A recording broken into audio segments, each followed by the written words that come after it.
Friends, let's continue look at problem 3489, Zero Array Transformation 4.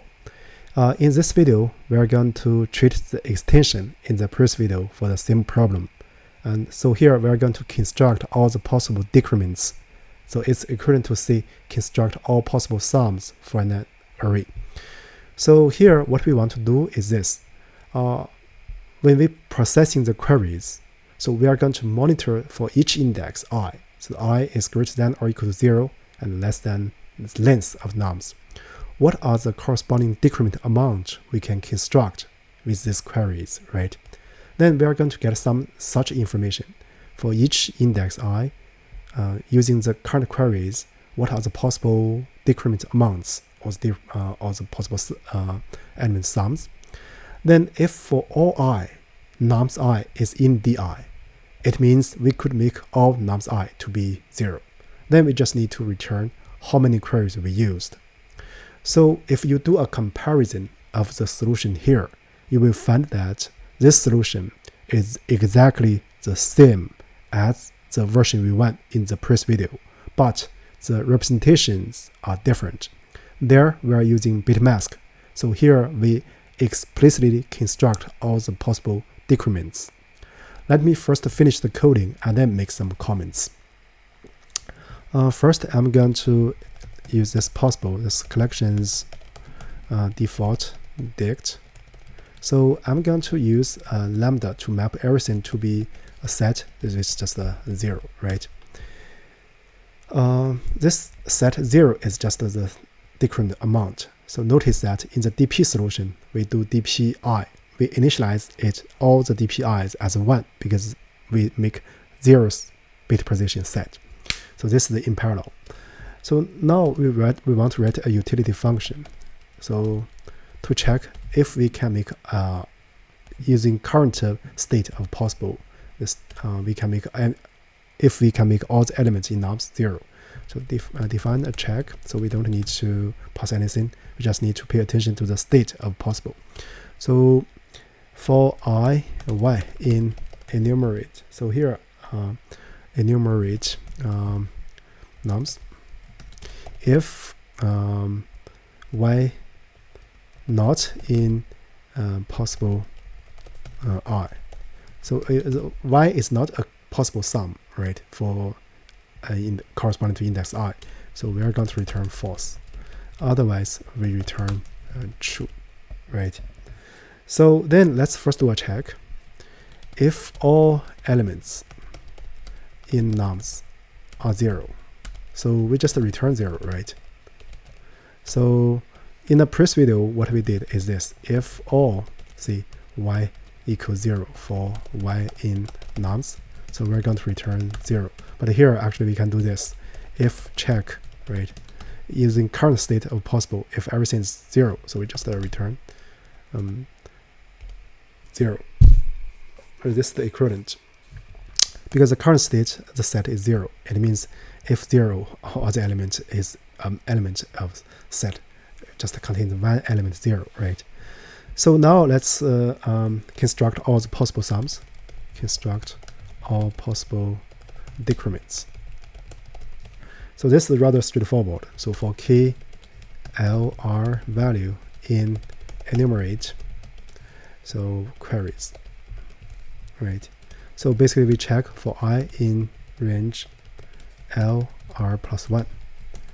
What we do, so we have a new set, let's say is a set.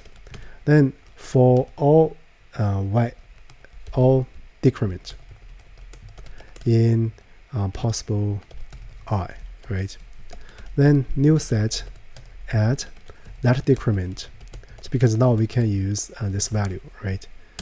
So we have a new state, and then possible I is updated by the preset as prestate is possible I, and then union with this new set, right?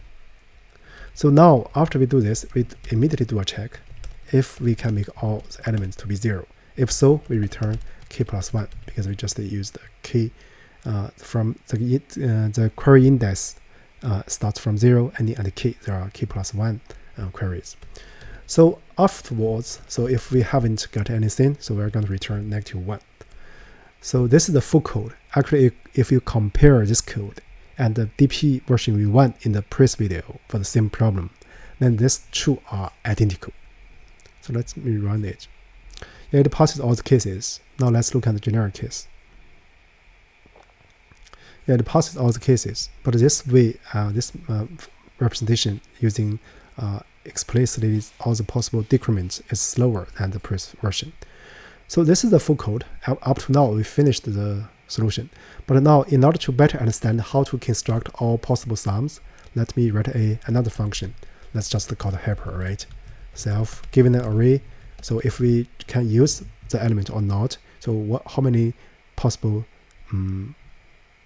sums we can construct? Let's see. We can use result.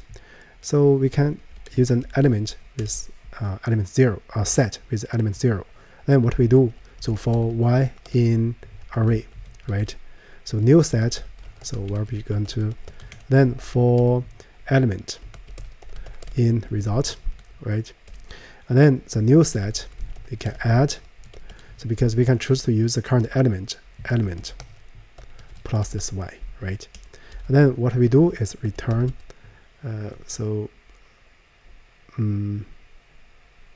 I guess here we have a new set, so the result will be result union with respect to this new set. Then we just return the result.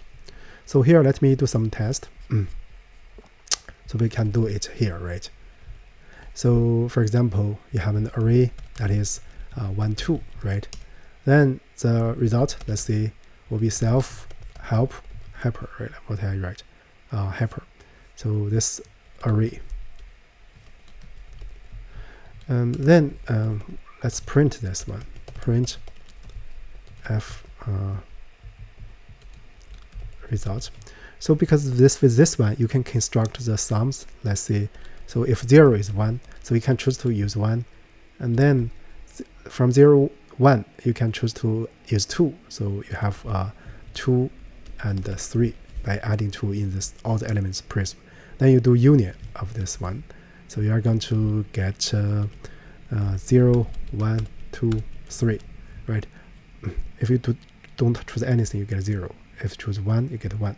If you choose just 2, you get 2. But if you choose 1 and 2, same, so you get 3. So let's run it. You get 0, 1, 2, 3, right? So if you have one more, let's see, array equals 1, 2, 3, you will get more. Let's see. These are the possibilities you can construct. I guess this will be sufficient for this problem. Let me comment this one. Notice that this is some test for this helper function to construct explicitly all the possible sums.